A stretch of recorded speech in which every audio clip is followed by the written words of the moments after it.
Hello, আমি পলাশ চন্দ্র রায়। আশা করি সবাই ভালো আছেন এবং সুস্থ আছেন।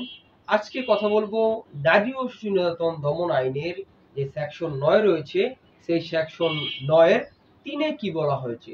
সেই সেকশন ৯ এর ৩ এ বলা হয়েছে যে যদি কোনো ব্যক্তিকে বা কোনো পার্সনকে বা কোনো নারী অথবা শিশুকে একাধিক ব্যক্তি অর্থাৎ দলবদ্ধভাবে কোনো মানুষ বা কোনো ব্যক্তিরা যদি কোনো নারী বা শিশুকে ধর্ষণ করে, সেই ধর্ষণ করার ফলে যদি মৃত্যু ঘটে অথবা সে আহত হয়, তাহলে ওই দলের প্রত্যেককে মৃত্যুদণ্ড অথবা যাবজ্জীবন সশ্রম কারাদণ্ড, এর সাথে ১ লক্ষ টাকা পর্যন্ত অর্থদণ্ডের বিধান রয়েছে এই নারী শিশু নির্যাতন দমন আইনের সেকশন ৯ এর ৩ ধারায়।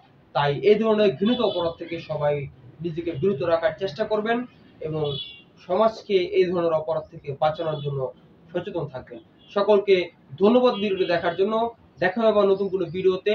সে পর্যন্ত সবাই অপেক্ষা করুন।